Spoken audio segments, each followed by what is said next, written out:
Hello guys, welcome to drone academy. நம்ம இன்னைக்கு இந்த வீடியோ பதில என்ன பார்க்க போறோம் பார்த்தீங்கன்னா, சிந்து சமவெளி நாகரிகம். அது மீன் சிந்துவெளி நாகரிகம்ன்ற ஒரு லெசன் தான் ரொம்ப இம்பார்ட்டன்ட் லெசன். என்னன்னா, நம்ம இந்த லெசன் ஃபுல்லாவே பார்க்க போறது நாகரிகம்னா என்னன்னு பார்க்க போறோங்க ஃபர்ஸ்ட். அப்போ மக்கள் எப்படி நாகரிகத்தை கத்துக்கிட்டாங்கன்றத பார்க்க போறோம். அவங்களுடைய வாழ்க்கை முறை இருக்கு பாத்தீங்களா, அந்த வாழ்க்கை முறையை பார்க்க போறோம். சரிங்களா? அதுக்கப்புறம் அவங்க செய்த தொழில்களை பார்க்க போறோம். என்னென்ன வகையான தொழில்கள் செஞ்சிருக்காங்க, முக்கியமா எதற்காக ஆற்றங்கரையில் குடிபெயர்ந்தாங்க அப்படின்ற ஒரு விஷயத்தை பார்க்க போறோம். இதுல பாத்தீங்கன்னா முக்கியமா ஃபேக்ட்ஸ் இருக்குங்க. நம்பர் ஆஃப் ஃபேக்ட்ஸ் இருக்கும். அதுக்கப்புறம் கான்செப்ட்ஸும் இருக்கும். ஈஸியா ஞாபகம் வச்சுக்கலாம். ஓகேங்களா? அப்போ நீங்க அப்படியே ஃபாலோ பண்ணிட்டே வந்தீங்கன்னா இந்த லெசனை ஃபுல்லாவே முடிச்சிடலான்றத நான் உங்களுக்கு சொல்றேன். சரிங்களா? ஓகே. அப்படியே கதை வடிவில் கேட்டுறீங்களா இந்த சிந்துவெளி நாகரிகத்தை? வாங்க போயிடலாம். பாருங்க, ஃபர்ஸ்ட் படத்தை வச்சே சொல்லலாம் பாருங்க. காலக்கோடு உலகின் தொன்மையான நாகரிகங்கள் சொல்லிட்டு சொல்லக்கூடியது ஒரு 4 நாகரிகங்கள் எடுத்துக்கலாம். ஃபர்ஸ்ட் ஒன் பாருங்க, மெசபடோமியா நாகரிகம், எகிப்து நாகரிகம், சிந்துவெளி நாகரிகம், சீன நாகரிகம் சொல்லிட்டு 4ஆ பிரிக்கிறாங்க. ஓகேங்களா?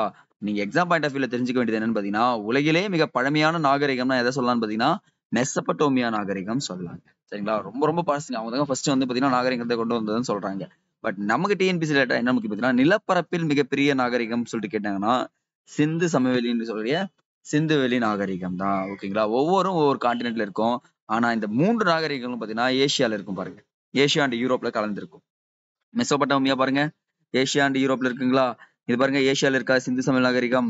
இந்த சீன நாகரிகம் என்று அழைக்கக்கூடிய இந்த சீன நாகரிகத்துக்கு இன்னொரு பேர் இருக்கு, எழுதுங்க.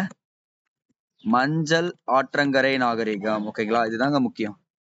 மஞ்சள் ஆற்றங்கரை நாகரிகம்னு சொல்லுவாங்க. சரிங்களா? எக்ஸ்ட்ரா இன்ஃபர்மேஷன் சொல்லும் போது என்ன பண்ணிடணும், சைட்ல நீங்க நோட் பண்ணிட்டு வந்துட்டாலே போதுமானது. அப்போ இந்த 4 நாகரிகங்களை பேஸ் பண்ணி தான் என்ன பண்ணிருக்காங்க பாத்தீங்கன்னா, அங்க கிடைக்கப்பட்ட சார் எப்படி சார் இந்த நாகரிகங்கள் இந்த காலத்தை சேர்ந்தவை அப்படின்னு சொல்லிட்டு கணக்கிடுறாங்க அப்படின்னு ஒரு கேள்வி வருமா? என்ன கிடைச்சிருக்குன்னா, அங்க கிடைச்ச மட்பாண்டங்கள். ஓகேங்களா?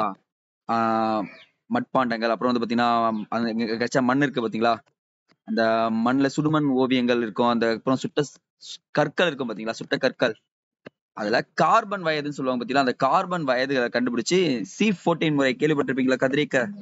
அது மூலியமா தான் இதை ஃபுல்லாவே கண்டுபிடிச்சிருக்குன்னு சொல்றாங்க. சரிங்களா? அப்ப எக்ஸாம் பாயிண்ட் ஆஃப் வியூல இது எல்லாமே ரொம்ப இம்பார்ட்டன்ட். சரிங்க சார், இந்த காலக்கோடு பாத்துறோம். இங்க கொடுத்துருக்காங்க பாருங்க. மெசபடோமியாவோட காலக்கோடு பாருங்க, 3500 இருந்து 2000. ஓகேங்களா? சிந்துவெளி 3300 இருந்து 1900. எகிப்த் 3100 இருந்து 1110. சீன அல்லது மஞ்சள் ஆற்றங்கரை நாகரிகம் என்ன 1700 இருந்து 1122. ஓகேங்களா? அது எல்லாமே இது வரிசையை சேர்ந்ததுதான். அப்ப பாருங்களேன், மெசபடோமியா நாகரிகம் அடுத்ததா இருக்க நாகரிகம் எதுவும் பாத்தீங்கன்னா சிந்து சமவெளி நாகரிகம்ன்றது தான் சொல்றாங்க. ஓகேங்களா? இவங்களுக்காக நிறைய வணிக தொடர்புகள் இருந்திருக்கு. தொடக்க காலத்துல மனுஷன் எப்படி சார் வாழ்ந்தான் பாருங்களேன். ஒரு குழுக்களா ஒரு செக்டரா வந்து வாழ்ந்துருக்காங்க குழுக்களா. அப்புறம் என்ன ஆயிடுச்சு, அந்த குழுக்கள்ல என்ன பண்ணிருக்காங்க பாத்தீங்கன்னா சமுதாயங்களா உருவாக்கியிருக்காங்க. அந்த குழுக்கள் எப்படி உருவாகுது, சமுதாயங்களை உருவாக்குறாங்க. அந்த சமுதாயம் தான் கடைசியா என்ன ஆயிடுதுன்னு பாத்தீங்கன்னா சமூகங்களா பிரிய ஆரம்பிச்சிடுறாங்க. அப்ப இந்த 3 வடிவில் தான் வந்திருந்தாங்க இந்த மனுஷனுடைய பரிணாம வளர்ச்சினே சொல்லலாம். சரிங்களா? ஆனா எதுக்காக அவங்க போய் ஆற்றங்கரையில குடியேறி இருப்பாங்க, என்ன காரணங்கள்லாம் இருக்குன்னு சொல்லிட்டு பாத்தீங்கன்னா, முக்கியமா ஆற்றங்கரை எடுத்தனாலே ஃபர்ஸ்ட் ரீசன் நீங்க சொல்லலாம், ஆறுகளில் பாயும் நன்னீர் குடிப்பதற்கு கால்நடைகளுக்கும் எல்லாமே பயன்படுமா. 2வது ரீசன் பாருங்க, வளமான மண் இருக்கமா. இந்த மண் என்ன பண்ணும், விவசாயத்திற்கும் மற்ற விஷயங்களுக்கும் பயன்படும் சொல்லலாமா. முக்கியமா அந்த வணிகம் செய்யறாங்க, இந்த போக்குவரத்துக்கு ஏற்ற வழிகளில் இருந்ததுன்னு சொல்லிட்டு சொல்றாங்க. ஓகேங்களா? அந்த போக்குவரத்து பண்றாங்க பத்தியா, அதுக்கு எல்லாத்துக்குமே ஏற்ற வழியில சிறந்து இருக்குன்னு சொல்லிட்டு சொல்றாங்க. ஓகேங்களா? இதுதான் மக்கள் நதிக்கரையில் குடியேறியதற்கு முக்கிய காரணமா சொல்றாங்க. உண்மைதாங்க. அப்போ அரப்பா புதை உண்ட நகரம் சொல்றாங்க. என்ன சார், அரப்பா வந்து ஒரு புதை உண்ட நகரமா? கண்டிப்பாங்க. ஏன்னா ஒரு திடீர்னு நிலநடுக்கம் ஏற்பட்டு பூமி உள்ள போயிடுச்சுன்னு வச்சுங்களா, அங்க இருக்க கட்டிடம் எல்லாம் ஆயிடும், உள்ள போயிடும்ல. அதே கதை தான் இங்க. சரிங்களா? இப்ப அரப்பா நகரத்தை இடிபாடுகளை முதலில் ஆராய்ச்சி செய்தவர் யாருன்னா சார்லஸ் மேசன் அப்படின்ற ஒருத்தர் வந்து பாத்தீங்கன்னா அவருடைய ஆங்கிலேயர் தமது நூலில் விவரித்துள்ளார். அப்போ முதல்ல அரப்பா நகரத்துக்கிடையே இடைபாடுகளை பற்றி நூல்களில் விவரித்தவர் யாருன்னு சொல்லிட்டு கேட்டாங்கன்னா நீங்க என்ன பண்ணணும், சார்லஸ் மேசன் அப்படின்றத ஒரு விஷயத்த மறக்காம என்ன பண்ணிடணும், எழுதிடணும். சரிங்களா? அப்ப இவர் தாங்க அடுத்து ஜான் மார்ஷல். அப்புறம் இவர் வந்து பாத்தீங்கன்னா இந்த ஜான் மார்ஷல் பத்தி நம்ம பின்னாடி பார்ப்போம். இந்த சார்லஸ் மேசன் வந்து பாத்தீங்கன்னா கிழக்கிந்திய கம்பெனின்னு ஒரு கம்பெனி இருக்கு பாத்தீங்களா, அந்த கம்பெனில படை வீரராகவும் பணிபுரிந்திருக்காரு, ஆராய்ச்சியாளராகவும் இருந்திருக்காரு. இந்த பாகிஸ்தான்ல ஒரு இடம் இருக்கும், அந்த வடமேற்கு பகுதியில் ஆர்வேட்டாவ செங்கல் திட்டுக்கள் இருப்பதை பாத்துறாருங்க. என்னங்க செங்கல் இருக்கு அப்படின்னு சொல்லிட்டு ஒரு விஷயத்த பாக்குறாரு. அந்த பாழடைந்த செங்கற்கோட்டையை உயரமான சுவர்களுடனும் கோபுரங்களுடனும் ஒரு மலை மீது கட்டப்பட்டுள்ளதுன்னு பார்த்து தெரிஞ்சுக்கிறாங்க. ஓ, அப்ப இதுதான் ஹரப்பா அப்படின்ற ஒரு விஷயத்த அவங்க கண்டு வராங்க. அப்போ பாழடைந்த கோட்டை, செங்கோட்டை உயரமான சுவர்களுடன் கோபுரங்களுடன் ஒரு மலை மீது கட்டப்பட்டுள்ளது அப்படின்னா அது என்ன நகரம்னு சொல்லலாம்? ஹரப்பான்னு சொல்லிட்டு சொல்றாங்க. முதல்ல சொல்றாங்க. அப்பதான் ஒரு பொறியாளர் வர்றாரு. என்னன்னா ரொம்ப ரொம்ப இம்பார்ட்டன்ட், நோட் பண்ணுங்க. 1856ஆம் ஆண்டு லாகூரில் இருந்து கராச்சிக்கு ஒரு ரயில் பாதையை அமைக்கிறாங்க. நீட்டா போட்டுட்டு இருக்காங்க. இந்த ரயில் பாதை நடுவுல என்ன பண்றாங்க பாத்தீங்கன்னா, சுட்ட செங்கற்களை இருந்து போடுறாங்க. என்னடா செங்கலா வந்துட்டு இருக்க, எங்க இருந்து அந்த செங்கல் கிடைச்சிச்சுன்னு யோசிக்கிறாங்க. அது யோசிக்கவே இல்லை, அப்படியே வந்து போட்டுட்டே இருக்காங்க. அப்புறம் பிற்காலத்துல யோசிச்சிடுறாங்க, ஓ இந்த செங்கற்கள் கிடைக்குதுன்னா இங்க ஏதோ ஒரு நகரம் இருந்திருக்கு, அப்ப இந்த நகரம் இருந்ததுக்கான ஆதாரங்கள் இருந்திருக்குன்னு சொல்லிட்டு இங்கேயே கண்டுபிடிக்க ஆரம்பிச்சிடுறாங்க. அப்புறம் கடைசியா அந்த இடத்துல தொல்பொருள் ஆராய்ச்சியும் நடக்க ஆரம்பிக்குது. இப்போ 1920ஆம் ஆண்டு ஆய்வாளர்கள் ஹரப்பா மற்றும் மொகஞ்சதாரோ நகரங்களை ஆய்வு செய்ய ஆரம்பித்தனர். ஃபர்ஸ்ட் ஸ்டார்ட் பண்றாங்க. 1920ஆம் ஆண்டு தான் வந்து பாத்தீங்கன்னா ஆராய்ச்சி செய்யவே ஆரம்பிக்கிறாங்க. நிறைய பேர் போயிருப்பாங்க, பட் ஆராய்ச்சி செய்து அங்கதான். அப்போது நீண்ட நாள் மறைந்து கிடந்த எல்லா பகுதியும் உலகின் பார்வைக்கு கொண்டு வராங்க. இதுதான் இங்கதான் இருக்கு அப்படின்ற ஒரு விஷயத்த கொண்டு வந்து நிறுத்துறாங்க. ஆனா 1924ஆம் ஆண்டு இந்திய தொல்பொருள், இங்க முடிச்சிடலாம், ஆய்வுத்துறையின் இயக்குனர், நோட் பண்ணுங்க. 1924ஆம் ஆண்டு இந்திய தொல்பொருள் இயக்குனர் யாரா இருக்காருன்னு பாத்தீங்கன்னா ஜான் மார்ஷல். அவர் என்ன சொல்றாருன்னா, ஹரப்பாவிற்கும் மொகஞ்சதாரோவுக்கும் இடையே பொதுவான அம்சங்கள் இருப்பதை கண்டறிகிறார். ஏன்னா 2 பேருக்கும் பொதுவான அம்சங்கள்லாம் என்ன கிடைச்சிருக்கும்? அவங்களுடைய துணிமணி ஒண்ணா இருந்திருக்கு வாய்ப்பு இருக்கா? மட்பாண்டங்கள் ஒரே மாதிரி யூஸ் பண்ணிருக்கலாமா? ஜாடிகள் ஒரே மாதிரி யூஸ் பண்ணிருக்கலாமா? ஓகேங்களா? அவங்களோட வீடு அமைப்புகள் ஒரே மாதிரி இருந்திருக்கலாமா? இதுதான் எங்க சொல்றாரு. சரிங்களா? இது அப்படியே முடிச்சுட்டு எங்க வந்துருங்களேன். இந்த பாக்ஸ் டாபிக் எப்பவுமே மிஸ் பண்றாதீங்க. ஏன்னா எக்ஸாம் பாயிண்ட் ஆஃப் வியூல ரொம்ப ரொம்ப முக்கியம். இந்த நாகரிகம் என்ற சொல் பண்டைய லத்தீன் மொழி வார்த்தையான சிவிஸ் என்பதிலிருந்து வந்தது. இதன் பொருள் என்ன அர்த்தம்னா, சிவிக்ஸ்னா நகரம் என்பதன் குறிக்கும். ரொம்ப ரொம்ப இம்பார்ட்டன்ட், பலமுறை கேட்கப்பட்டிருக்கு பாருங்க. சிவிக்ஸ் என்பது என்ன பொருள் குறிக்குது? நகரம் என்பதை குறிக்கிறது என்று சொல்றாங்க. சரிங்களா? சரிங்க சார். அப்போ அந்த தொல்லியலாளர்கள் புதையுண்ட நகரத்தை கண்டுபிடிக்கிறார்கள் எப்படி அப்படின்றத பாத்தீங்கன்னா, நம்ம பார்த்திருப்போம், டைனோசர் எல்லாம் பார்த்திருப்பீங்களா? அந்த டைனோசரோட எலும்பு கூடுகளை வச்சு, ஓகே இந்த எலும்பு கூடு இங்கதான் இருந்திருக்கு, இது எப்படிப்பட்ட டைனோசர் சொல்லலாமா?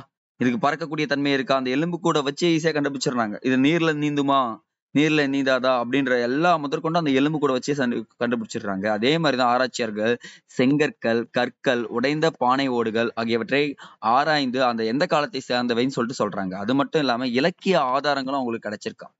ஓகேங்களா? அந்த வான்வழி புகைப்படங்கள் சொல்றாங்க பாத்தீங்களா? அந்த வான்வழி புகைப்படம் மூலமா மேற்பார்வை கண்டறிந்துள்ளதுன்னு சொல்லிட்டு சொல்றாங்க. அது இல்லாம நிலத்தடியை ஆய்வு செய்ய காந்தப்புல வருடின்னு சொல்லுவாங்க தெரியும், மேக்னெட்டிக் ஸ்கேனர்னு சொல்லுவாங்க. அதை பயன்படுத்திருக்காங்க. இப்போ பூமிக்கு அடியில நீர் இருக்குன்னு சொல்லிட்டு சொன்னாங்கன்னா சில விஷயங்களை பயன்படுத்துவாங்க. அதே பூமிக்கு அடியில ஏதாச்சும் ஒரு பொருள் இருக்குன்னா என்ன பண்ணுவாங்கன்னா காந்தப்புல ஸ்கேனர் சொல்லக்கூடிய அந்த காந்தப்புல வருடி, ஸ்கேனருக்கு தமிழ்ல என்ன எக்ஸாக்ட் மீனிங் பாருங்க, வருடி அப்படின்னு சொல்லுவாங்க. சரிங்களா? அதை பயன்படுத்தி கண்டுபிடிச்சிட்டு இருக்காங்க. ஓகேங்களா? அதே மாதிரி எஞ்சிய தொல்பொருட்கள் இருக்கு பாத்தீங்களா, அது எல்லாமே புதையுண்டு இருக்கின்றனவா இல்லையா என்பதை அறியத்துக்கு என்ன பண்றாங்கன்னா ரேடார் கருவியை பயன்படுத்துறாங்க. இந்த ரேடார்லாம் நீங்க பாத்திருப்பீங்க, கடல்ல பயன்படுத்துவாங்க தெரியுங்களா? அந்த மாதிரி இங்க ஏதாவது பொருள் இருக்கா இல்லையான்னு சொல்லிட்டு பயன்படுத்திருக்காங்க. பட் எல்லாத்தையும் பயன்படுத்தி என்ன பண்ணிட்டாங்க பாத்தீங்கன்னா, அங்க இருக்கிறது எல்லாத்தையும் உலகத்தின் பார்வைக்கு எடுத்து வந்து வச்சுதான் இந்த 2 விஷயங்களும் பண்ணி வச்சிருக்காங்க. ஓகேங்களா? அடுத்தது, ஹரப்பாவிலும் மொகஞ்சதாரோவிலும் கண்டுபிடிக்கப்பட்ட மட்பாண்டங்களிடையே சிறிய அளவு வேறுபாடு இருப்பதை அப்பவே யார் கண்டுபிடிச்சிருக்காங்க பாத்தீங்கன்னா, கண்டுபிடிச்ச ஜான் மார்ஷல். அப்போ ஹரப்பா நாகரிகம் என்றதுனா மொகஞ்சதாரோவை விட பழமையானது என முடிவுக்கு வராங்க. அப்போ முதல்ல பழமையான நாகரிகம் இது ஹரப்பா நாகரிகம் தான். சிந்து சமவெளி நாகரிகத்துல ரொம்ப பழசுதுன்னு பாத்தீங்கன்னா ஹரப்பா நாகரிகம். நோட் பண்ணுங்க. சிந்து சமவெளி நாகரிகங்களில் மிக பழமையான நாகரிகம் கேட்டாங்கன்னா என்ன சொல்லணும்? ஹரப்பா நாகரிகம். அப்போ மொகஞ்சதாரோவை விட பழமையானது இந்த இடத்துல. அப்போ இந்த இடத்துல இந்த டேபிள் பார்த்தலாமா? வராருங்க. 1861ஆம் ஆண்டு அலெக்சாண்டர் கனிங்கம் ஒரு நில அளவையாளர். அவர் தான் என்ன பண்றாரு பாத்தீங்கன்னா, ஆர்காலஜிக் சர்வே ஆஃப் இந்தியான்னு சொல்லக்கூடிய இந்திய தொல்லியல் துறையை உருவாக்குறாரு. ஓகேங்களா? தொல்லியல் துறையை உருவாக்கி, ஓகே நம்ம என்ன பண்ணலாம், அங்க தொல்லியல் பண்ணலாம்ன்ற ஒரு விஷயத்தை இவர் கொண்டு வராருங்க. இப்போ வரைக்குமே தொல்லியல் பண்ணிட்டு இருக்காங்க. நீங்க எதனா பூமி கடியில இருக்க ஒரு விஷயத்தை கண்டுபிடிக்கணும்னா இவங்களுடைய பர்மிஷன் இல்லாம என்ன பண்ண முடியாது, ஃபுல்லா பண்ணவே முடியாது. ஓகேங்களா? இதனுடைய தலைமையகம் எங்க இருக்குன்னு பாத்தீங்கன்னா புதுடெல்லியில இருக்குங்க. நோட் பண்ணுவீங்க. இதனுடைய தலைமையகம் எங்க இருக்கு? புதுடெல்லியில இருக்கிறது. ஓகேங்களா?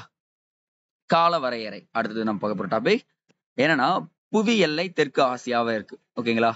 இந்த தெற்கு ஆசியாவின் எல்லை தான் இந்த சிந்து சமவெளி நாகரிகம். காலப்பகுதி பாத்தீங்கன்னா வெண்கல காலம் சொல்லாங்க. நோட் பண்ணுங்க. சிந்து சமவெளி காலப்பகுதின்னு சொன்னா என்ன சொல்லலாம், வெண்கல காலம் சொல்லிட்டு சொல்றாங்க. இது 3300 இருந்து 1900 வரைக்கும் சொல்றாங்க. எப்படி கண்டுபிடிச்சிருக்காங்கன்னா, கதிரியக்க கார்பன் சொல்லக்கூடிய C14 மூலமா தான் சிந்து சமவெளி நாகரிகத்தை கண்டுபிடிச்சிருக்காங்க. அப்ப இதனுடைய மொத்த பரப்பளவு பாருங்களேன், 13 லட்சம் சதுர கிலோமீட்டராங்க.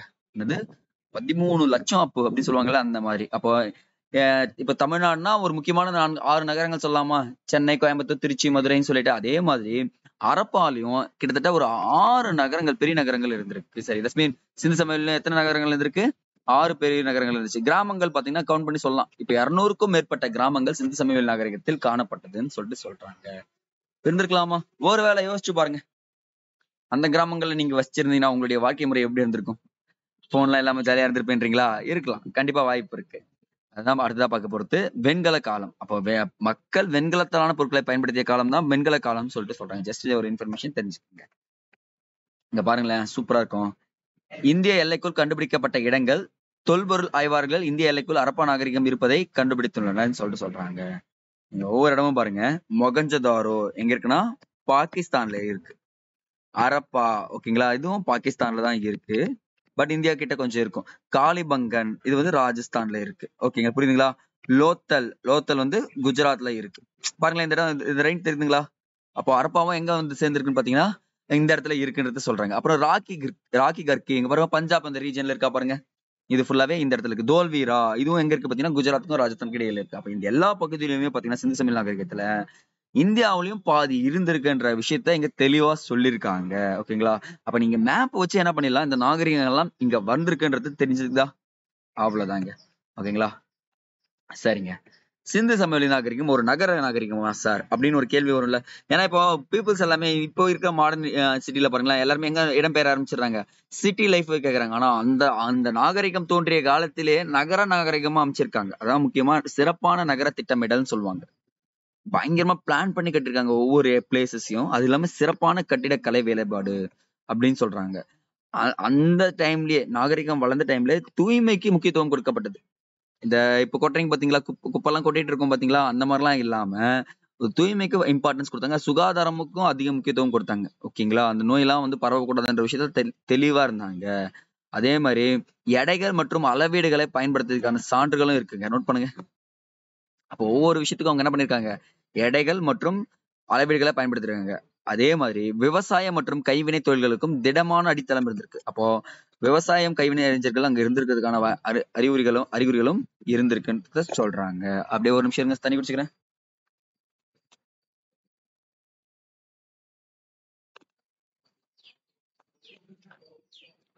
அப்போ விவசாயம் பண்ணிருக்காங்களா சார் கேட்டாங்கன்னா கண்டிப்பா பண்ணிருக்காங்க. எந்த மாற்றமும் கிடையவே கிடையாது இந்த விஷயத்துல. அடுத்தது ஹரப்பா நாகரிகத்தின் தனித்தன்மைன்னு சொல்லிட்டு பார்த்தீங்கன்னா ஒரே ஒரு விஷயம் தாங்க. சிறப்பம்சமே திட்டமிடப்பட்ட நகர அமைப்பு தாங்க. ஓகேங்களா? இதை 2 பகுதிகளா பிரிக்கிறாங்க. மேல் நகர அமைப்பு எப்படி பிரிக்கிறாங்க பாருங்களேன். நகரத்தின் மேற்பகுதி சற்று உயரமானது இருக்கும். அது என்னன்னு அழைக்கிறேன்னா, நான் கோட்டைன்னு அழைக்கிறேங்க. அங்க நகர நிர்வாகிகள் பயன்படுத்துறதா சொல்றாங்க. அந்த வணிகர்கள், அந்த அதிகாரிகள் அவங்க எல்லாருமே எங்க இருக்காங்க, அந்த கோட்டையில இருந்திருக்குன்னு சொல்றாங்க. அந்த பெரிய குளமும் தானிய களஞ்சியங்களும் எங்க காணப்படுதுன்னு சொல்றாங்கன்னா, மேல் நகரத்துல தான் காணப்பட்டிருக்குன்னு சொல்றாங்க. நோட் பண்ணுங்க. இந்த பெரிய குளமும் தானிய களஞ்சியமும் எங்க காணப்பட்டிருக்கு, மேல் நகரத்தில் காணப்பட்டிருக்கு அப்படின்ற ஒரு குறிப்பும் சொல்றாங்க. அப்ப கீழ் நகர மக்கள் யார் சார் இருப்பாங்க அப்படின்னு பாத்தீங்கன்னா, சற்று தாழ்ந்து இருக்கும். அந்த பகுதி வந்து பாத்தீங்கன்னா இங்க மேல இருக்குன்னா இந்த பக்கம் தாழ்ந்து இருக்கும். இந்த பகுதியில யாருன்னு பாத்தீங்கன்னா அதிக பரப்பளவு இருக்கும். பொதுமக்கள் மற்றும் ஏழைகள் வசிக்கும் பகுதியாக எது இருந்துச்சுன்னா இதுதான் இருந்துச்சுன்னு சொல்றாங்க. அப்ப இந்த மேல் நகரத்துக்கு ஒரு பேர் வைக்கிறாங்க. என்னன்னா சிட்டாடல். நோட் பண்ணுங்க. மேல் நகரத்துக்கு என்ன பேர் வைக்கிறாங்க, சிட்டாடல் அப்படின்னு ஒரு பேர் வைக்கிறாங்க. கீழ்நகரத்திற்கு ஏழைகள் வசிக்கும் நகரம்னு சொல்லுவாங்க. சரிங்களா? இந்த இடத்துல எக்ஸ்கியூஸ் மீ. அப்புறம் பாத்தீங்கன்னா சிந்து சமவெளி நாகரிகத்துக்கு முன்னாடி வந்துன்னா மெகரகர் அப்படின்ற ஒரு பகுதி தான் சொல்லுவாங்க. ஏன்னா மெகரகர் பாத்தீங்கன்னா புதிய கற்கால மக்கள் வாழ்ந்த ஒரு இடம் சொல்றாங்க. அப்போ மெஹர் அகர் அப்படின்றது புதிய கற்காலமான ஒரு இடம் சொல்லிட்டு ஃபர்ஸ்ட் பாயிண்ட்ல அடைக்கிறேன். ஓகேங்களா? ஓகேங்க. அடுத்தது இது பாகிஸ்தான் நாட்டில் உள்ள பல்ஜிஸ்தான் மாநிலத்தில் போலன் ஆற்றங்கரையில் உள்ளது. ஓகேங்களா? இந்த இடத்துல எங்க இருக்கு, போலன் ஆற்றங்கரையில் உள்ளது அப்படின்ற ஒரு குறிப்பும் சொல்றாங்க. அதே மாதிரி இது தொடக்க கால மனிதர்களின் கண்டறியப்பட்ட இடங்களில் ஒன்றும், மக்கள் வேளாண்மையிலும் கால்நடை வளர்ப்பிலும் ஈடுபட்டதற்கான சான்று இங்க கிடைச்சிருக்காங்க. நோட் பண்ணுங்க. கால்நடையிலும் வேளாண்மையிலும் ஈடுபடுத்திருக்காங்க சான்று எங்க கட்டிருக்கு? இந்த மெகரகர் என்ற பக்கத்துல கிடைச்சிருக்கு. ஓகேங்களா? எக்ஸாம் பாயிண்ட் ஆஃப் வியூல ரொம்ப ரொம்ப இம்பார்ட்டன்ட். ஆல்ரெடி நம்ம பார்த்துட்டோம். இந்த சிந்து சமவெளி நாகரிகம் வந்து பாத்தீங்கன்னா ஒரு திட்டமிடப்பட்ட நகரம் பிளான்டு சிட்டிஸ்ன்னு சொல்லிட்டு பார்த்தோம். அப்ப தெருக்களும் வீடுகளும் எப்படி இருந்துச்சு அப்படின்ற ஒரு கேள்வி வரும்ல. இந்த தெருக்கள் சட்டக வடிவமைப்பை கொண்டதுன்னு சொல்றாங்க. தெருக்கள் எந்த வடிவமைப்பை கொண்டது? ரொம்ப ரொம்ப இம்பார்ட்டன்ட். நோட் பண்ணுங்க. அப்படியே ஒன் பை ஒன் நோட் பண்ணிட்டு வாங்க. நீங்க எழுதிட்டே வாங்களேன், ரொம்ப நல்லா இருக்கும். தெருக்கள் எந்த வடிவமைப்பு கொண்டது? சட்டக வடிவமைப்பு. ஓகேங்களா? இப்ப முக்கோண வடிவமைப்பு, செவ்வக வடிவமைப்புன்னு சொல்லிட்டு ஆப்ஷன்ல வச்சாங்கன்னா நீங்க சட்டக வடிவமைப்புன்னு சொல்லிட்டு போட்டாலே போதுமான. இங்க கொடுத்துருக்காங்க பாருங்க. ஒரு சட்டகம் மாதிரி இருக்கா? மக்கள் எப்படி வாழ்ந்திருக்காங்கன்றதை இங்க நம்ம சொல்லலாம். தெருக்கள் நேராக அமைக்கப்பட்டு வடக்கு தெற்காகவும் கிழக்கு மேற்காகவும் சென்றன. இதுதாங்க முக்கியம். வடக்கு தெற்காகவும் கிழக்கு மேற்காகவும் சென்றன. ஒன்றை ஒன்று செங்கோணத்தில் வெட்டி கொண்டது. ஓகேங்களா? ஒன்றை ஒன்று எப்படி வெட்டி கொண்டது? செங்கோணத்தில் வெட்டி கொண்டபடியும் இருந்திருக்குன்னு சொல்றாங்க. அதே மாதிரி பாத்தீங்கன்னா சாலைகள் வந்து குறுகி போட்டிருக்க மாட்டாங்க. சாலைகள் அகலமாகவும் வளைவான முனைகள் கொண்டதாகவும் இருக்குன்னு சொல்றாங்க. அப்பவே ரோட் ஃபெசிலிட்டிஸ் பாத்தீங்கன்னா ஹரப்பா நாகரிகத்துல, சிந்து சமவெளி நாகரிகத்துல சூப்பரா கொடுத்துருக்குன்றதுதான் இங்க சொல்றாங்க. ஓகேங்களா? அதே மாதிரி வீடுகள், தெருக்கள் இரு ஓரங்களிலும் சீராக கேப் விட்டு கட்டியிருப்பாங்க. ஓகேங்களா? இந்த டிரைனேஜ் போற மாதிரியும் சில விஷயங்கள் பண்ணிருக்காங்க. சார் அப்போ இங்க வந்து அடுக்குமாடி கட்டிடங்கள் இருந்ததுக்கான வாய்ப்பு இருக்கான்னு கேட்டீங்கன்னா கண்டிப்பா இருந்திருக்குங்க. ஏன்னா இப்ப பாத்தீங்கன்னா நம்ம யோசிச்சுக்கலாம். நம்ம வளர்ந்துட்டு பிறகுவே நம்ம மாடி வீடை பார்த்திருக்க மாட்டோம். ஆனா அங்க நாகரிகம் வளர்ந்த வெப்பவே 2 மாடி அடுக்குகள் உடைய கட்டிடங்கள் காணப்பட்டதுன்னு சொல்றாங்க. ஓகேங்களா?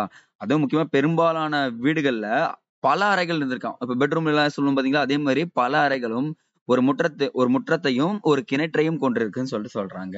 ஒவ்வொரு வீட்லயும் பாருங்க ஸ்பெஷலா கழிவறையும் குளியலறையும் இருந்ததுன்னு சொல்றாங்க. தனித்தனியா செப்பரேட்டா இருந்திருக்கு. ஓகேங்களா? இப்ப வீடுகள் எதால கட்டப்பட்டிருக்குன்னு பாத்தீங்கன்னா சுட்ட சுண்ணாம்பு கற்களால் கட்டப்பட்டிருக்குங்க. எதுக்காக இதை பயன்படுத்திருப்பாங்கன்னா சூரிய வெப்பத்திலும் சூரிய வெப்பத்துல விளைய வைக்கப்பட்டு பயன்படுத்தப்படுது.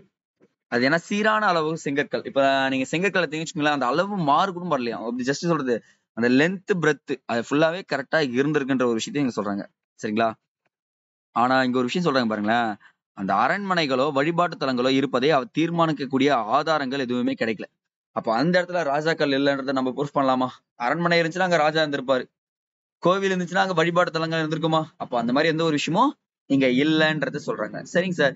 எதுக்காக சார் அவங்க வந்து பாத்தீங்கன்னா சுட்ட சுண்ணாம்பு கற்களை பயன்படுத்திருப்பாங்க பாத்தீங்கன்னா, அது ரொம்ப வலுவானதாவும் இருக்கும், கடினமானதாவும் இருக்கும், நிலைத்து நிற்கக்கூடியவை. இந்த பாருங்களேன். இது எல்லாமே ஏதோ ஒரு ஆட்ல எடுத்திருப்பாங்களா?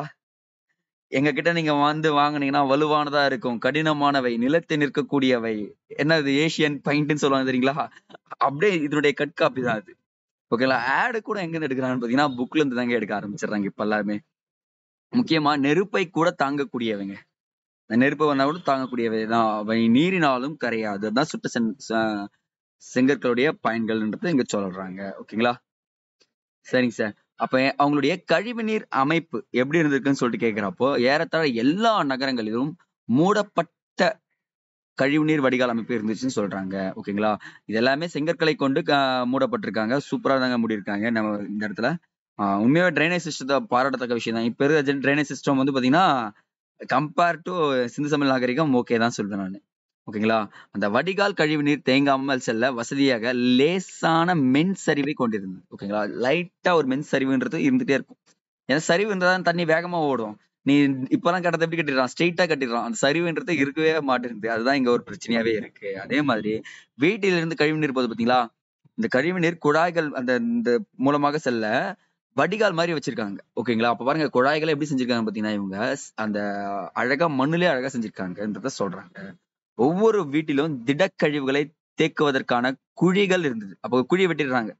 பெரிய பெரிய பள்ளம் வெட்டிட்டு ஒண்ணு திடக்கழிவு, இன்னொன்னு திரவ கழிவுன்னு சொல்லிட்டு 2த்தையும் போடுற மாரி வாய்ப்பு இருக்கா? இப்ப சாப்பாடு மீந்து போச்சுன்னா என்ன பண்ணுவாங்க? அதுல போய் ஊத்துவாங்களா?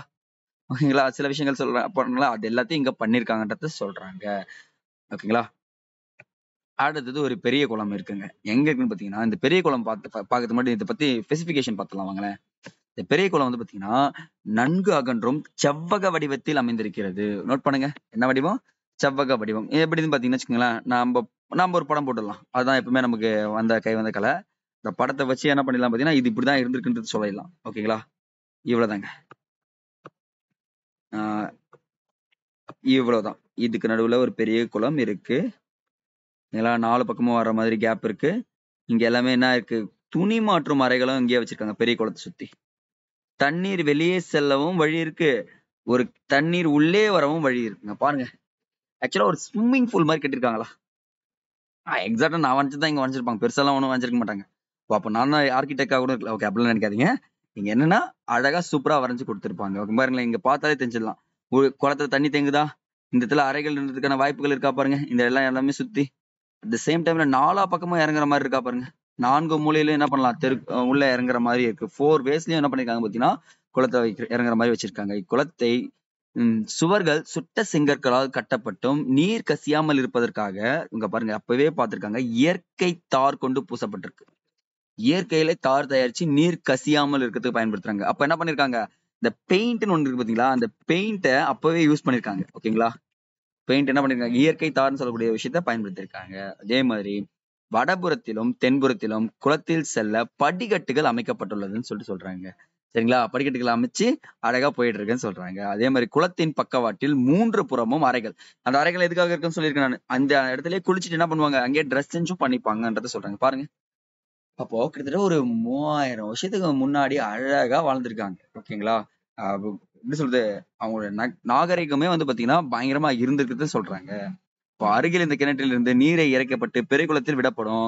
உபயோகப்படுத்தப்பட்ட நீர் வெளியேற்ற வகையும் செய்யப்பட்டிருக்கு. ஓகே, நம்ம சொன்னது அங்க இருக்கு அப்படின்றத தெரிஞ்சுக்கங்க. அடுத்தது நம்ம பார்க்க போறது தானிய களஞ்சியம். சரிங்க சார். இப்போ அறுவடை பண்றாங்க. தானியங்கள்லாம் என்ன சார் பண்றாங்க பாத்தீங்கன்னா, சேமித்து வைக்கக்கூடிய பழக்கம் அவங்க கிட்ட இருந்துச்சுங்க. ஓகேங்களா? அதுதான் குடுத்துருக்காங்க பாருங்க. செங்கற்களால் அடித்தளமிடப்பட்டு பெரிய உறுதியான கட்டமைப்பு கொண்டது தான் இந்த தானிய களஞ்சியம். சரிங்களா? இந்த தள வடிப்புகளில் என்னென்ன போட்டிருக்காங்கன்னா, கோதுமை, பார்லி, திணை வகைகள், எள், பருப்பு வகைகள் அது எல்லாத்தையும் போட்டு இருந்திருக்காங்க. இதெல்லாம் எப்படி கண்டுபிடிச்சாங்கன்னா, இதெல்லாம் சிதறி இருந்துச்சாங்க. அப்போ அவங்க கோதுமை சாப்பிட்டுருக்காங்க, பார்லி சாப்பிட்டுருக்காங்க, திணை வகைகள், எள் மற்றும் பருப்பு வகைகளை சாப்பிட்டுருக்கான ஆய்வுகள்ல கிடைக்கப்படுதா? அப்போ இவங்கெல்லாம் பயன்படுத்தியிருக்காங்கன்னு சொல்லலாமா? அததான் இங்க சொல்றாங்க. அதே மாரி ஒரு தானிய களஞ்சியத்தை எங்க கண்டுபிடிச்சிருக்காங்கன்னா, ஹரியானா மாநிலத்தில் ராக்கி கர்கியில் கண்டுபிடிக்கப்பட்டுள்ளது. அப்ப என்ன பண்றாங்க பார்த்தீங்கன்னா, இந்த தானிய களஞ்சியம் வந்து பார்த்தீங்கன்னா, ஹரியானால ராக்கி கர்கில கண்டுபிடிச்சிருக்காங்கன்றத சொல்றாங்க. ரொம்ப ரொம்ப இம்பார்ட்டன்ட் நோட் பண்ணி வச்சுக்கோங்க. சரிங்களா? அடுத்தது. மாபெரும் கட்டிடங்கள் எங்க காணப்படுதுன்னு பார்த்தீங்கன்னா, மொகஞ்சதாரோவில் இன்னொரு மிகப்பெரிய பொதுக்கூட்டம் ஒண்ணு காணப்படுது. இந்த பொதுக்கூட்டம்னா என்ன பண்ணுவாங்க? ஆல்மோஸ்ட் கூட்டம் கூடி எப்பவுமே ஒரு அது கூட்ட அரங்கம்னு சொல்லலாமா? ஒண்ணு சூது விளையாடி இருக்கலாம். அத பத்தி பேசியிருக்கலாம். இல்ல வேற ஏதாச்சும் முக்கியமான ஈடுபாடுகள் இருந்துக்கலாம். இங்க குடுத்துருக்கான் பாருங்க. கிட்டத்தட்ட 20 தூண்கள் 4 வரிசைகளை கொண்டது தான் இந்த மொகஞ்சதாரோவில் காணப்பட்ட பொதுக்கூட்ட அரங்கம் சொல்லிட்டு சொல்லுவாங்க. எத்தன தூண்கள்? 20 தூண்கள் 4 வரிசைகள் கொண்டது தான் இதுன்னு சொல்லிட்டு சொல்றாங்க. அப்ப இந்த பொதுக்கூட்டத்துல என்ன பண்ணிக்கலாமா? ஜாலியா விளையாடின்னு இருக்கலாம், தூங்கலாம். திடீர்னு வெள்ளப்பெருக்கு ஏற்பட்டுச்சுன்னா அங்க ஒண்ணா கூடிருக்கலாம். மழை வந்தா அங்க ஒண்ணா கூடலாம். இந்த மாரி விஷயங்கள்லாம் நடந்திருக்கலாமா? ஓகேங்க. அதுதான் சொல்றாங்க. நெக்ஸ்ட். வணிகம் மற்றும் போக்குவரத்து. சார் அவங்களது வணிகமும் போக்குவரத்து தான் சார் முக்கியமான விஷயமா இருந்துச்சு. ஏன்னா வணிகம் மேற்கொண்டதால தான் மற்ற நாடுகளுக்கு போயிருக்காங்க. அப்ப ஹரப்பா மக்கள் எப்படி இருந்தாங்கன்னா, பெரும்பான்மையானவர்கள் வணிகர்களாவே இருந்திருக்கதா சொல்றாங்க. ஓகேங்களா? அந்த வணிகர்கள் கிட்ட எப்பவுமே எடைக்கற்கள் இருக்குமா? அளவைகள் இருக்குமா? ஏன்னா ஒரு வணிகன் போறான்னா, அவன் எடை போட்டு தான் பொருட்கள தருவானா? அந்த பொருட்களின் நீளத்தை அளவிட, அளவுகளை குறிப்பிட சில இடங்கள்ல என்ன பண்ணியிருக்காங்க? குச்சிகளை பயன்படுத்தியிருக்காங்க. நோட் பண்ணுங்க. இந்த சார் இந்த லென்த் அளவிடணும். எப்படி அளவிடுவாங்கன்னு சொல்லிட்டு பாருங்களேன். நம்மலாம் இப்ப மீட்டரு சொல்லுவோமா? ஓகேங்களா? சம்டைம்ஸ் வந்து பார்த்தீங்கன்னா, இந்த மீட்டர்ல அளவிடுவோம். ஆனா இவங்க என்ன பண்றாங்க? ஒரு நீட்டான ஒரு குச்சிய பயன்படுத்தி இவ்வளவுதாங்க இந்த குச்சி அளவுதாங்க அப்படின்னு சொல்லிட்டு போயிடுறாங்க. அவர் சக்கர வண்டிகளை பயன்படுத்தி ஒரு இடத்துல இருந்து இன்னொரு இடத்துக்கு போட்டிருக்காங்க. அதில் முக்கியமா ஆரக்கால் இல்லாத திடமான சக்கரங்களை பயன்படுத்தியிருக்காங்க. ஓகேங்களா? அதுதாங்க இன்ட்ரஸ்டிங்கான விஷயமே. அது மட்டும் இல்லாம இந்த மெசபடோமியாவுடன் விரிவான கடல் வணிகம் நடைபெற்றிருக்குன்னு சொல்றாங்க. என்ன சார் சொல்றீங்க? மெசபடோமியாவுக்கும் நமக்கும் என்ன சார் சம்பந்தம்? அப்படின்னு பாத்தீங்கன்னா, கடல் வழியாவும் போலாம், நிலம் வழியாவும் போலாம். ஆனா கடல் வழியா போய் தான் முடியும். ஒரு ஸ்டேஜ்ல. அப்ப போறப்போ அந்த சிந்து வெளி முத்திரைகள் எங்க காணப்படுதுன்னா, ஈராக், குவைத் மற்றும் சிரியா ஆகிய பகுதிகள்ல பண்டைய மெசபடோமியாவில் உள்ள சுமேரியர்கள் இருந்தாங்க பாத்தீங்கன்னா, அந்த பகுதிகள் காணப்பட்டிருக்குன்னு சொல்றாங்க. அப்போ ஒரு முத்திரை போட்டு அந்த இடத்துல என்ன பண்ணிருக்காங்க பாத்தீங்கன்னா, ஒரு பொருளை சேல் பண்ணிருக்கலாமா? அந்த பொருள் வந்து பாத்தீங்கன்னா, சிந்து சமவெளி நாகரிகம்னு சொல்லிட்டு ஒப்பிட்டு பார்க்கும்போது கரெக்ட்ன்னு தான் சொல்றாங்க. அப்ப சுமேரியர்களுக்கும் சிந்து சமவெளி நாகரிக மக்களுக்கும் இடையே வணிகம் நடைபெற்றது உறுதியாக்கப்படுகிறது அப்படின்ற ஒரு விஷயத்தை இங்க கொண்டு வராங்க. சரிங்களா? அதே மாதிரி சுமேரிய நாட்டோட ஒரு அரசன் இருப்பாங்க. அரசன் பேர் வந்து பாத்தீங்கன்னா, நாரம் சென் அப்படின்ற ஒரு அரசன் பாத்தீங்கன்னா, அந்த சிந்து சமவெளி பகுதியில மெலுக்கா அப்படின்ற ஒரு இடத்துக்கு வந்திருக்கான். அங்க வந்து அவனுக்கு புடிச்ச அணிகலன்கள் வாங்கி போயிருக்கானாம். எப்பவுமே ஆர்னமெண்ட்ஸ்ன்றது எல்லாருக்குமே பிடிச்ச விஷயம் தான். அணிகலன்கள் அணியிறது. அதுவும் ராஜாக்கள்லாம் சொல்லவே தேவையில்ல. அவருக்கு எப்பவுமே கழுத்து ஃபுல்லா என்ன பண்ணுவாங்க? தங்கங்கள் அப்படியே சூடிட்டு நான் ராஜான்ற ஒரு விஷயத்த காமிச்சிட்டே இருப்பாங்க அந்த காலத்துலலாம். உண்மையாவே அந்த காலத்து மூவிஸ் எல்லாம் பாக்குறப்போ, ஹாலிவுட் மூவிஸ் எல்லாம் ஒரு ராஜாலாம் இவ்வளவுதான் வச்சிருப்பானா அப்படின்ற ஒரு விஷயமும் எங்களுக்கும் தோண ஆரம்பிக்குங்க. சரிங்களா? அதே மாதிரி பாரசீகா வளைகுடான்னு சொல்லிட்டு ஒரு இடம் இருக்குங்க. மெசபடோமியா இது எல்லாத்துலயுமே பாத்தீங்கன்னா உருளை வடிவ முத்திரைகள் காணப்பட்டதுன்னு சொல்லிட்டு சொல்றாங்க. இந்த உருளை வடிவ முத்திரைக்கும் சிந்து சமவெளி நாகரிகத்துக்கும் வணிகங்கள் நடைபெற்றதுக்கான சான்றா இதுதாங்க இருக்கு. ஏன்னா ஒரு முத்திரை இருக்குன்னா அந்த இடத்துல நம்மளுடைய முத்திரைனா அங்க போயிருக்கான் நம்பால் போயிட்டு என்ன பண்ணிருக்காரு, சில விஷயங்கள் பண்ணிட்டு வந்திருக்காங்கன்றத சொல்றாங்க. இது ரொம்ப ரொம்ப இம்பார்ட்டன்ட், நோட் பண்ணுங்க. அடுத்ததா குஜராத்ல லோத்தல் என்ற ஒரு பகுதியில கப்பல் கட்டும் மற்றும் செப்பனியிடும் தளம் காணப்பட்டிருக்குன்னு சொல்றாங்க. அப்ப கப்பல் கட்டும் தளம் காணப்பட்டது எங்கன்னா லோத்தல் குஜராத்லன்றத மறக்காதீங்க. எக்ஸாம் பாயிண்ட் ஆஃப் வியூல ரொம்ப முக்கியம். ஏன்னா அந்த லோத்தல் தான் கப்பல் கட்டி என்ன பண்ணிடுறாங்க, டைரக்டா கடற்பயணம் மேற்கொள்றாங்க அப்படின்றத சொல்றாங்க. ஒரு 2 நிமிஷம் அப்படியே இருங்க பார்க்கலாம்.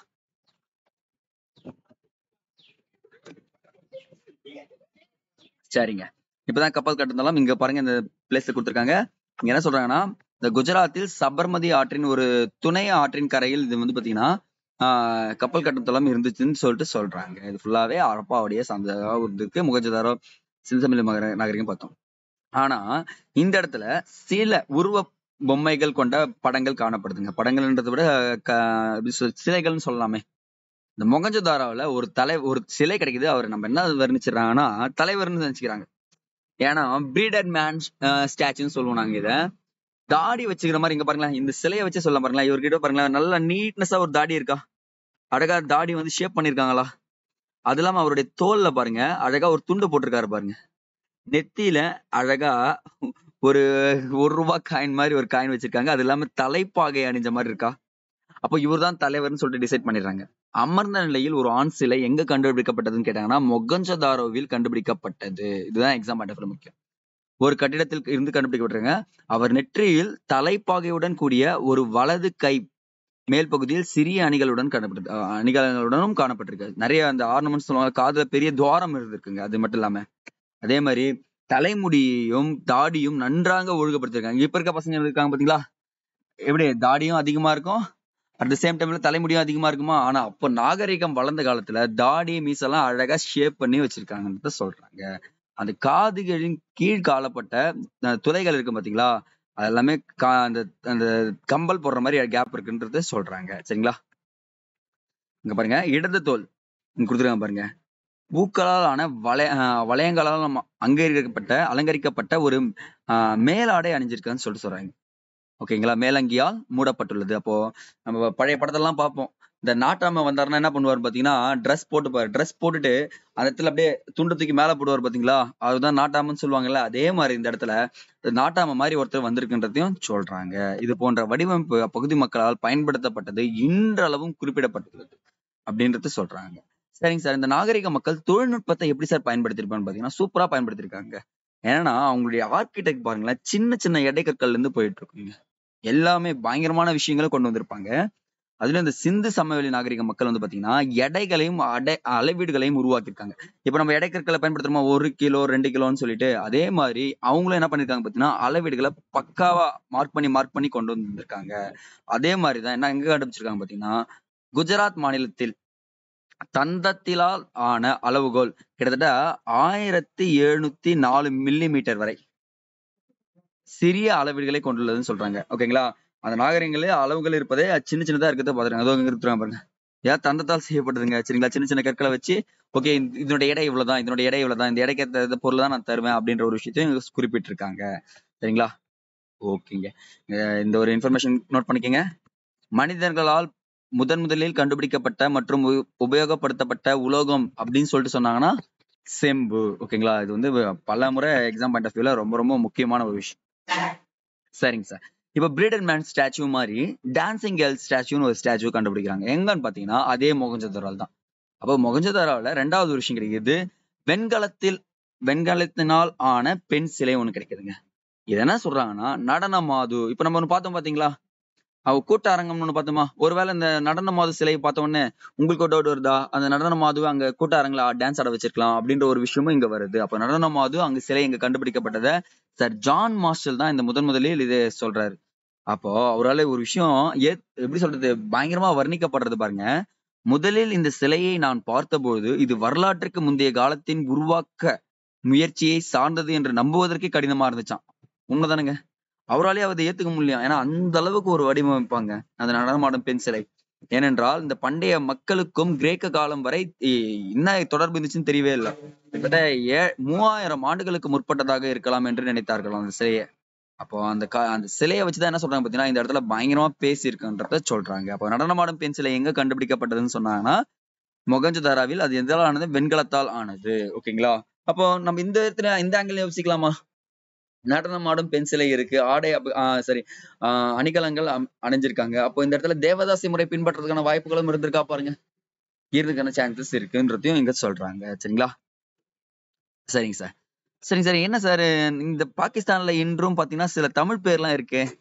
கொர்க்கை, வஞ்சி, தொண்டி, மத்திரை, உரை, கூடல்கர் என்ற பெயர்களை கொண்ட இடங்கள் இருக்கு. அப்போ கொர்க்கை, பூம்புகார் சங்ககால நகரங்கள் இருக்கு பாத்தீங்களா, துறைமுகப்பட்டினங்கள். இப்பயும் ஆப்கானிஸ்தான்ல இருக்குங்க. என்னடா சொல்றீங்க? அப்போ சிந்து சமவெளி நாகரிக மக்களுக்கும் நம்ம தமிழ்நாடு இருக்கு பாத்தீங்களா, தமிழ்நாட்டுக்கும் தொடர்பு இருக்குன்னா கண்டிப்பா சொல்லலாம். ஏன்னா இங்க ஒருத்த வணிகர் போய் இங்க வந்துட்டு இந்த பேரை தெரிஞ்சுக்கிட்டு டைரக்டா போய் அந்த காலத்துல அங்க சொல்லலாமா? ஓ அந்த மாதிரி நான் ஊர் பேரை பார்த்தேன், அங்கிருந்து நான் வாங்கிட்டு வந்தேன், அதனால நான் உனக்கு காவேரின்னு பேர் வச்சிடறேன்னு சொல்லிட்டு வைக்கலாமா? வச்சிருக்காங்க. கொர்க்கைன்னு பேர் வைக்கலாமா? வைக்கலாங்க. இங்க பாருங்க, இந்த மேப் பாருங்களேன். இங்க இருக்க ஆப்கானிஸ்தான், இங்க இருக்க பாகிஸ்தான், இங்க இருக்கு இந்தியா.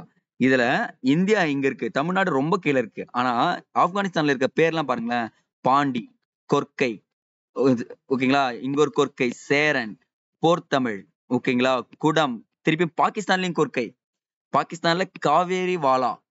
புரியுதுங்களா? என்ன இருக்குன்னு சொல்லிட்டு. கில்லி வளவன் சொல்லுவாங்க, கில்லி வளவன். சேரன் வாலி, காஞ்சி, அப்ப காஞ்சிபுரத்துலயே வந்திருக்காங்கன்றது. வஞ்சி, இங்க பாருங்க, வஞ்சி, பாண்டி மகன், பாண்டியர். சில பேர்லாம் பாக்குறப்ப தொண்டி, இங்க பாருங்க. இது எல்லாமே தமிழா? ஒருவேளை தமிழ்நாட்டுல நீ வணிகம் பண்ணிட்டு போயிருந்தா மட்டுமே உனக்கு இந்த பேர்லாம் தெரிய வந்ததுக்கு வாய்ப்பு இருக்கா? வேற எப்படியும் உனக்கு அந்த பேர் தெரியறதுக்கு வாய்ப்பே கிடையாது. என்னுடைய கேள்வி கரெக்ட் தானேங்க? அப்ப இப்படிதான் என்ன ஆயிருக்குன்னு பாத்தீங்கன்னா, அந்த இடத்துல அப்போ சிந்து சமவெளி நாகரிகளுக்கும் தமிழர்களுக்கும் இடையே வணிக தொடர்பு நடந்ததுக்கான எல்லா கூற்று சான்றுகளும் இதன் மூலியமா தான் நமக்கு தெரிய வருதுன்றது சொல்றாங்க. ஓகேங்களா? அப்ப சிந்து சமவெளி நாகரிகத்தில் மறைந்த சில விஷயங்கள் நம்ம சொல்றாங்க. சிந்து சமவெளி நாகரிகத்தில் என்னென்ன இருக்குன்னு சொல்லிட்டு. பழைய எழுத்துக்கள் சொல்லுவாங்க பாத்தீங்களா, இன்றும் நம்மால் புரிந்து கொள்ள முடியலைங்க சிந்து சமவெளி நாகரிக மக்கள் எழுத்துக்களை. ஏன்னா அவங்களின் வாழ்க்கை முறை அறிவதற்கே ஏதாவது ஒரு சான்று தான் நமக்கு தேவைப்படுது. எப்படி சொல்றாங்க பாருங்களேன். உடைகள் ஃபர்ஸ்ட் எடுக்கிறாங்க. உடைகள் பெரும்பாலும் அவர்கள் பருத்தி ஆடைகளே பயன்பாட்டில் இருந்ததுன்னு சொல்றாங்க. ஓகேங்களா? அந்த அங்க கண்டுபிடிக்கப்பட்ட நூலை சுற்றி வைப்பதற்காக சுழல் அச்சுக்கள் மூலம் அவர்கள் நூற்களையும் செய்திருக்கலாம்னு சொல்லிட்டு சொல்றாங்க. அப்போ நூற்கவும் செஞ்சிருக்கான்னு சொல்றாங்க, அந்த நூலை சுற்றி வைக்கிறதுக்காக. அதே மாதிரி கம்பளி ஆடைகளும் உபயோகப்பட்டதுன்னு சொல்லிட்டு சொல்றாங்க. கம்பளியும் பயன்படுத்திருக்கேன்னு சொல்றாங்க. பாருங்களேன், இந்த அன்பு, அமைதி, இந்த 2 வார்த்தையை பார்த்த உடனே நமக்கு தோன்ற ஒரே விஷயம் இது நமக்கு கிடைக்காதா அப்படின்ற ஒரு விஷயம் தான். ஆனா அந்த காலத்துல நாகரிகம் வளர்ந்த உடனே அன்பும் அமைதியும் பயங்கரமா இருந்துச்சுன்னு சொல்றாங்க. ஓகேங்களா? இங்க பாருங்க, தரைமட்டத்திலிருந்து நன்கு உயர்த்தப்பட்ட தளங்கள் கட்டப்பட்டிருந்த குடியிருப்புகள் அந்த அமைதியான வாழ்க்கை வாழ்வதற்கே வாழ்ந்திருப்பதாகவே தோன்றுகிறதுங்க. ஏன்னா எந்த வன்முறையும் எந்த ராஜாவுடைய குறுங்கோல் ஆட்சியும் அங்க நடக்கிறதுக்கான சான்ஸே இல்லைன்னு சொல்லிட்டு சொல்றாங்க. அதே மாதிரி படை இருந்ததற்கான தஸ்மின் அவர்களிடம் இதெல்லாம் போர் படை இருந்ததற்கான சான்றுகளே இல்லைன்னு சொல்லிட்டு சொல்றாங்க. ஆயுதங்கள் அங்க கிடைச்சிருக்கு. ஆனா சில ஆயுதங்கள் கிடைச்சிருக்குங்க. இந்த ஈட்டி, இந்த கத்தி மாதிரி ஆயுதங்கள் இருக்கு பாத்தீங்களா, அது கிடைச்சிருக்கு. இங்க பாருங்க, இங்க ஸ்னாப் எடுத்தது தான் வந்து பாத்தீங்கன்னா இந்த நில அளவை சேட்டலைட் மூலமா எடுத்தது தாங்க இது. நல்லதான் கட்டியிருக்காங்க. பாராட்டத்தக்க விஷயங்கள் தான். ஓகேங்களா? தங்களின் மேம்பட்ட நிலையை அவர்களுக்கு ஆடை, விலை மதிப்பற்ற நகைகள் மற்றும் நகர வாழ்க்கைகள் வெளிப்படுத்தினார். இப்ப நம்ம சொல்லலாம், சார் ஒரு 10 சவர நகை வெளியே போட்டுட்டு வந்தா பணக்காரன்னு சொல்றோம் பாத்தீங்களா, அங்க இருக்கிற மக்கள் எல்லாருமே நகைகளை விரும்பி அணிய ஆரம்பிச்சிட்டாங்க. அதுதான் இங்க சொல்றாங்க. சரிங்களா? 2 பேருமே ஆண்களும் பெண்களும் இருபாலர்களும் ஆபரணங்களை விரும்பி அணிந்திருந்தனர்னு சொல்றாங்க. பாருங்களேன், கழுத்தணிகள், கையணிகள், வளையல்கள், மோதிரங்கள், காதணிகள் மற்றும் காலணிகள் இதிலவற்றை அப்பவே அணிஞ்சிருக்காங்க. நம்ம சொல்லலாம், இவன் என்னடா செருப்பே போடாம வந்துட்டான், இவன் நாகரிகம் தெரியாதவன்டான்ட்டு. ஆனா நாகரிகம் தெரிஞ்ச காலத்துல எல்லாத்தையுமே அங்க உருவாக்கி வச்சிருக்காங்க. அதுதான் நீங்க ஃபாலோ பண்ணிட்டு இருக்க அப்படின்றதையும் சொல்லலாம். அதே மாதிரி தங்கம், வெள்ளி, தந்தம், சங்கு, செம்பு, சுடுமண் மற்றும் விலை உயர்ந்த கற்கள், அணிகலன்கள் எல்லாமே பயன்படுத்துறதாவும் இங்க சொல்றாங்க. சரிங்களா? அப்போ எல்லா விலங்குகளை பத்தி உங்களுக்கு தெரியுமான்னு கேட்டீங்கன்னா ஓரளவுக்கு தெரியும். ஆனா இவங்களுக்கு சரி எல்லா இரும்பும் பயன்படுத்துறாங்க. இரும்பின் பயன் தெரியாதுங்க உலோகத்துல. நோட் பண்ணுங்க. இந்த இடத்துலயே சொல்றேன், அவங்களுக்கு இரும்பின் பெயர் தெரியாது. அதே மாதிரி குதிரையும் தெரியாதுங்க. குதிரையும் அவங்க பயன்படுத்துறதுக்கான எந்த சான்றிதழுமே கிடைக்கல அப்படின்றத இங்க சொல்றாங்க.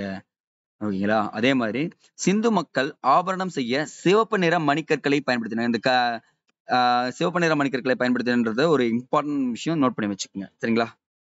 சரிங்க சார். அப்ப அவங்களுக்கு யாரும் லீடரே இருக்க மாட்டாங்களா? லீடரே இல்லாம ஜாலியா சுத்திட்டு இருந்தாங்களா? ஓரளவுக்கு இருக்கிறதுக்கு வாய்ப்பு இருக்கு. ஏன்னா, நகரத்தை நிர்வகிக்கவும், வணிகத்தை மேம்படுத்தவும், நகரத்தில் அமைதியை நிலைநாட்டவும் ஒரு அதிகாரி இருந்திருப்பாரு எங்காண்டியும். ஆ பட் தலைவர் இருந்ததுக்கு வாய்ப்பு இல்ல. திடீர்னு எதனா பிரச்சனை வந்து போய் கேட்பாரு. ஆனா, அவன் தலைவனா ஏத்துக்க மாட்டாங்க. அந்த பிரச்சனைய சால்வ் பண்றாரான்னு சொல்லிட்டு தான் பார்ப்பாங்கன்றத சொல்றாங்க. சரிங்களா? அப்ப அவங்களுடைய தொழில் என்னன்னு பார்த்தீங்கன்னா, முதன்மையான தொழில் எதுன்னு தெரியாதுங்க அவங்களுக்கு.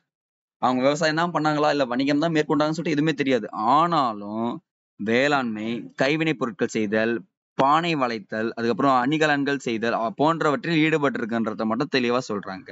முக்கியமா அங்க இருந்தவங்க எல்லாமே வர்த்தகர்களாகவும், வணிகர்களாகவும், கைவினை அறிஞர்களாகவும் இருந்திருக்கலான்றத சொல்றாங்க. ஏன்னா, அங்க கிடைச்ச பொருட்கள வச்சு தான் சொல்ல முடியும். அதே மாதிரி கால்நடை வளர்ப்பு அவங்களது தொழிலாக இருந்திருக்கலாங்க. ஏன்னா, ஆற்றங்கரை ஓரமா இருக்காங்களா? வளமான மண் இருக்கும். நல்ல செடி, கொடிகள்லாம் இருக்கும். அந்த டைம்ல கால்நடை வளர்ப்பும் இருந்திருக்குன்னு சொல்றாங்க. அதே மாரி சக்கரத்தின் பயனை அறிந்திருக்காங்க. ஏன்னா, சக்கரம் இருந்தா தான் என்ன பண்ண முடியும்? பானை செய்ய முடியும்ன்றது தெரியுங்களா? அதுதான் இங்க சொல்றாங்க. அங்கேயே பாருங்க மட்பாண்டங்கள் எப்படி செஞ்சிருக்காங்க. தீயிலிட்டு சுடப்பட்டன. சக்கரங்களை கொண்டு உருவாக்கி, தீயிலிட்டு சுடப்பட்டு செஞ்சிருக்காங்க. அப்போ சிவப்பு வண்ணத்தில் இருந்ததுன்னு சொல்றாங்க. அப்ப சிவப்பு வண்ணம்னா அவங்களுக்கு பெயிண்டோட பயணம் தெரிஞ்சிருக்காமா? பெயிண்ட் எப்படி யூஸ் பண்ணலான்றதும் தெரிஞ்சிருக்குமா?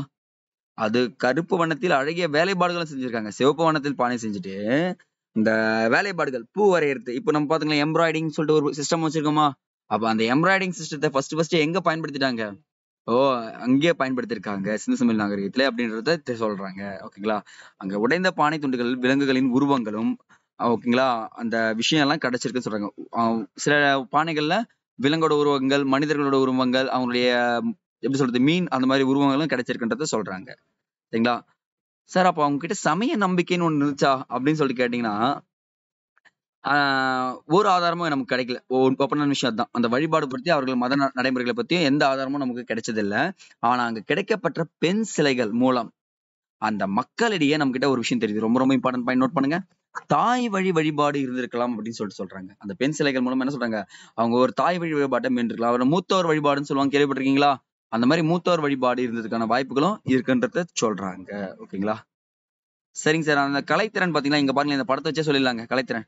இப்ப நம்ம எல்லார்கிட்டயுமே கலைத்திறன் இருக்கு. டக்குனு என்ன பண்ணுவோம்? ஒரு பேப்பர் கிடைச்சுச்சுனா அந்த பேப்பர் எடுத்து கப்பல் மாரி செஞ்சு அழகா தண்ணீல மிதக்க விடுவோமா? அது ஒரு கலைத்திறன் தான். ஓகேங்களா? அதே மாரி இவங்க பாருங்க, இவங்க செஞ்ச பொம்மையெல்லாம் பாருங்க. அப்படியே சொல்லிடலாமா? பயங்கரமான கலைத்திறன் இருந்திருக்குன்னு சொல்லிட்டு சொல்லலாமா? விளையாட்டு பொருட்கள் செய்யறதுல.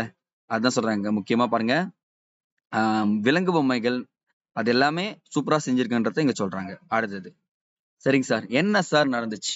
ஹரப்பா நாகரிகத்துக்கு அப்படின்னு பார்த்தீன்னா, ஆ கிட்டத்தட்ட 1900 ஆண்டுகள் முன்னாடி என்ன நடந்திருக்குன்னா, ஹரப்பா நாகரிகம் சரியத் தொடங்குதுன்னு சொல்லிட்டு சொல்றாங்க.